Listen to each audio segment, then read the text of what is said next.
Oh, good Lord, what's he doing now? Good question. Now, as many of you know, I just recently purchased another vehicle. And as many of you know, I am an electronics junkie. So, what's a electronics guy do when he gets a new vehicle? Puts in some subwoofers, puts in some better speakers, a better head unit, better sound system altogether. So, I got this box and an amplifier from a coworker, I don't know, about 2 years ago. You know what it had to be?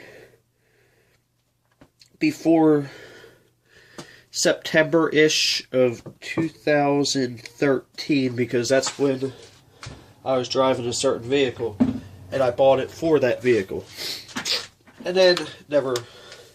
So this has actually been sitting on my enclosed porch since then. Actually, I think this has been going on since before I was making videos, or I've had this since before I was making videos. So, I'm going to pull the subwoofer out of the box, and you might ask why. Well, especially considering the person I got it from, I want to make sure that it's actually wired right, and I want to make sure that the wiring inside the box is going to hold up to what I'm going to put through it. Is this a different type of screw? No. Just different angle. But, the person I got it off of was a rather cheap individual. And, he does things very cheaply as a result. Now, also, the other reason... Ow! I just stabbed myself with a screw, and you probably saw that, too. The other reason I'm going to tear this down is I heard something rattled inside the box. So, apparently that comes off. Okay, so this is a single voice coil. There is no insulation in here. And of course, other than my light, or my drill, the only light I have is on my phone. This box has seen some water damage. I don't know if it's since him or since me. But hey, I paid $35 for this. And the subwoofer, I never even tried the subwoofer, so... But, seems like it will move just fine. And we're actually going to test the subwoofer on this video, too. So everything looks good on here. I'm going to show you. Alright, you can see this. This is what's known as a single voice coil subwoofer. And I'm going to show you the difference between the two in a minute.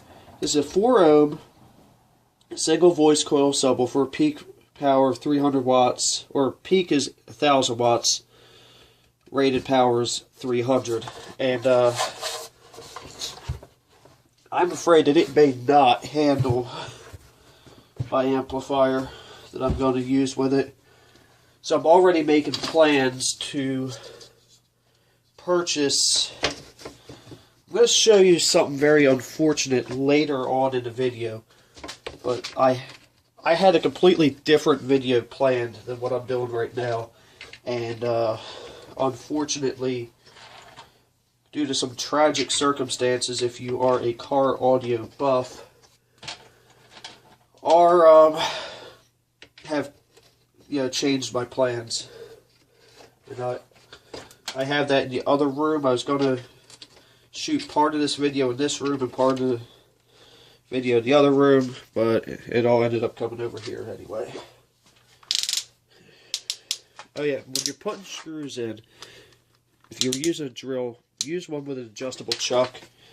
You don't want to strip out these screw holes. I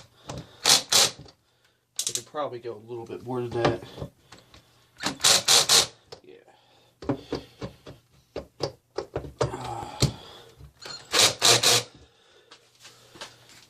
And I like to do, just like you would put a tire on a car, I like to do opposite side.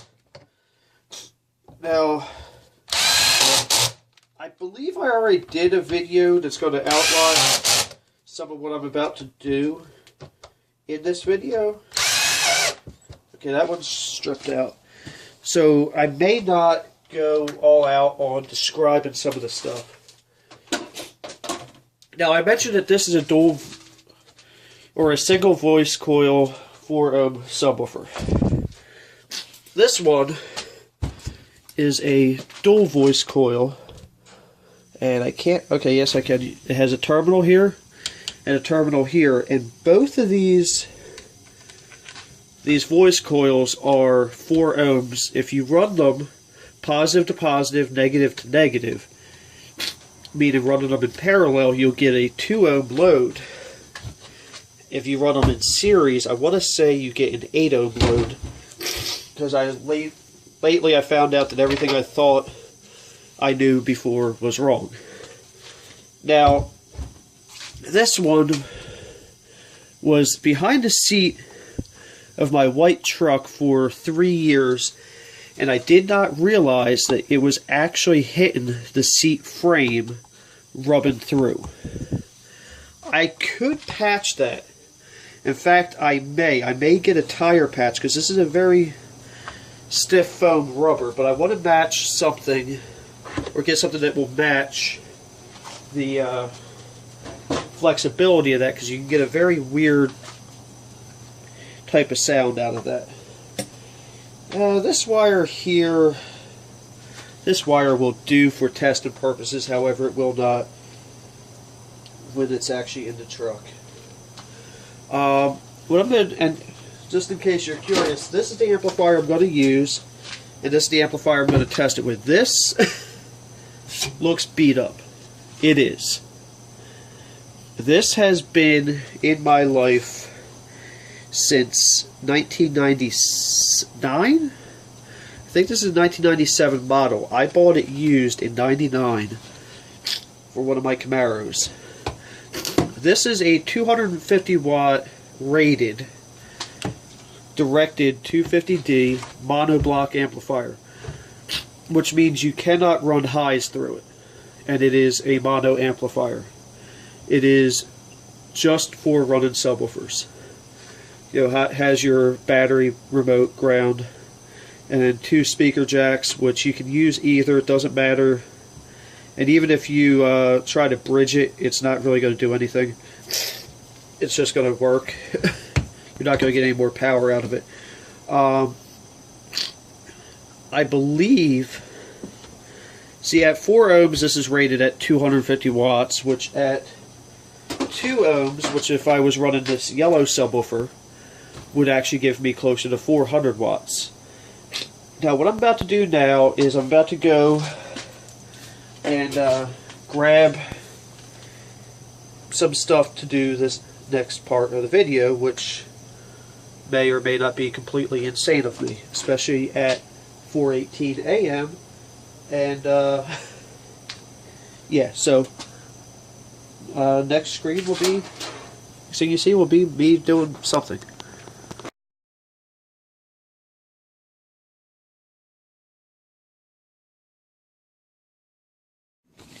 Alright, so some of you who are very keen observers will know exactly what I did and why I will not recommend that you do it.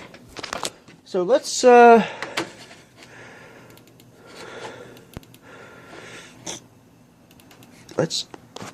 try some music here. Now at this point there will only be bass, which I'm already feeling.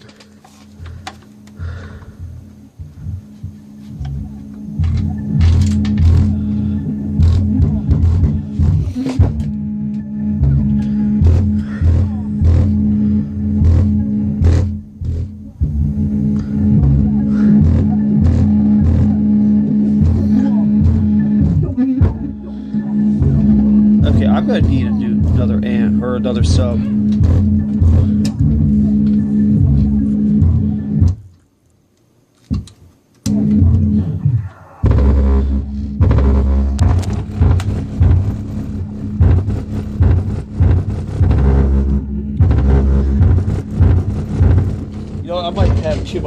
into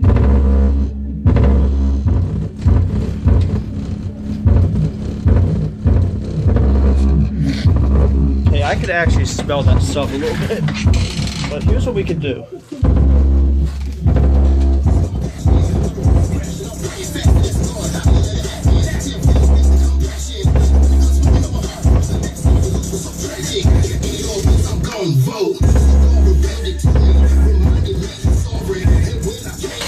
This amp, or I think this sub is pretty much toast.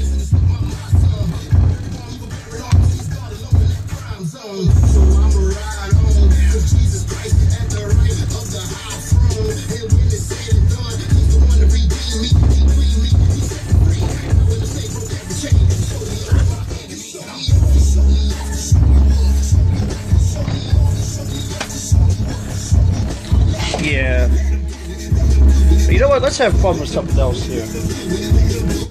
I'm gonna put you on pause and I'll be right back.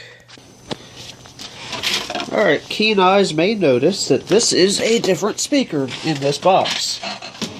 And that is because it is not the same speaker as it was earlier.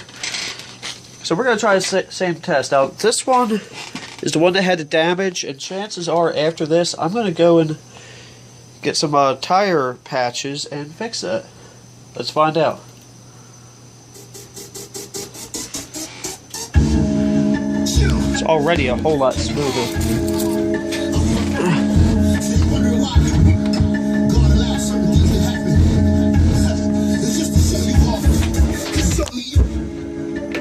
Let me turn this back down a little bit. I'm gonna put a little more power.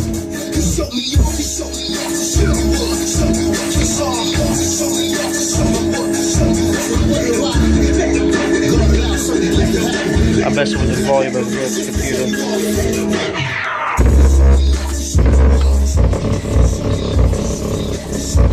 Oh, wow. Apparently,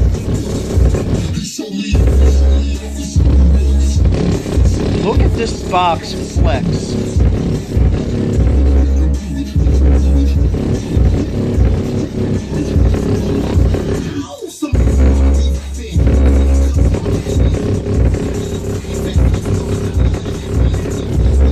You look.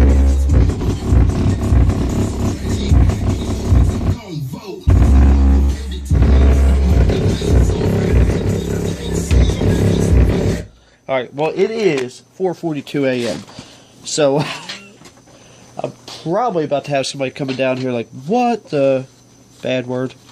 Yeah, so, first of all, sorry about your ears, because I realize how close I am to this. This whole bottom piece is just gone. And I'm assuming maybe the top, I don't know. So, yeah, that might have been what half that noise was with that one.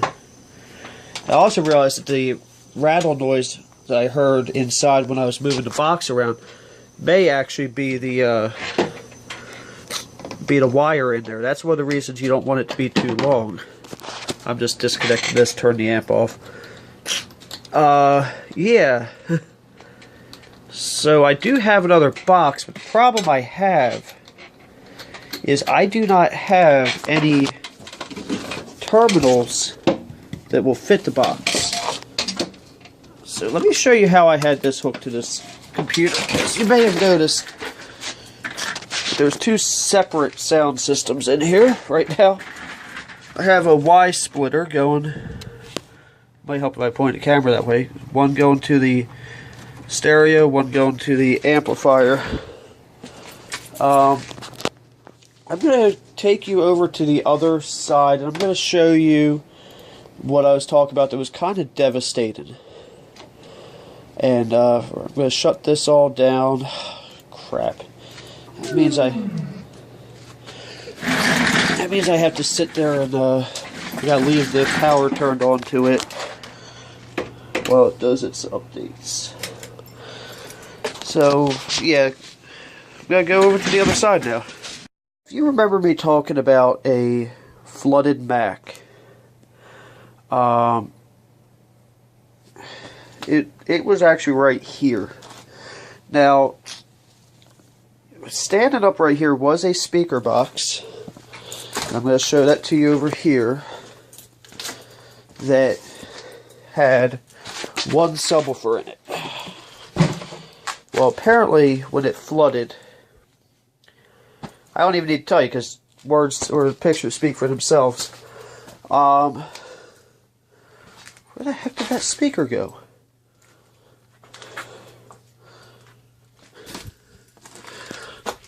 I'm missing a subwoofer now. Yeah, that's weird. But anyway, so my original plan was to take my other yellow acoustic subwoofer and put it in that box, in this box here, actually. Because this box fits very nicely where I want it in the vehicle. And did I put that? No, I put it over here. And I guess this sat underwater long enough that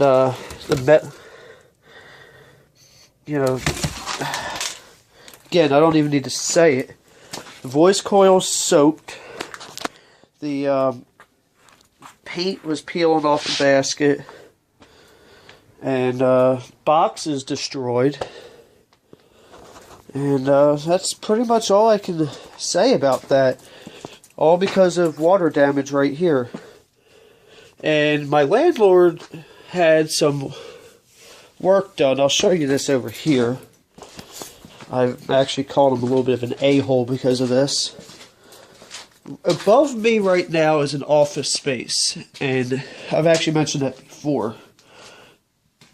And people moved out. Well, my water heater took a major crap. So what he had done was moved this water heater from over there to here. Which, you know what, I'm glad I have hot water. But don't be a cheap, you-know-what about it. And that is done the update, so I'll go over here and shut this off. Probably should show you my series of freaking power strips everywhere. Shut the power down every time I leave. But yeah, so when his brother came in to switch these around, he's like, yo, you know your basement gets really, really wet when it rains? And he had the nerve to ask me about that. I'm like, yeah, I've had stuff destroyed down there. So, lesson learned, right? I guess that's all I can talk about on this subject, because I was really expecting this to be a much different video than it is. And, one of these days I should get this one running. I don't know why, I just want to get it running. I stole one of the CD drives out of it. But, yeah, so what I need to do now is... Actually, I have the subwoofer that came out of this box. I might just have to get a terminal block and see if I can find the right size. But I think I'm going to go ahead and conclude this video, go upstairs, piece it together, and start ordering car parts, because I have some stuff that I need to order. So with that being said, thank you for watching and have a very blessed day.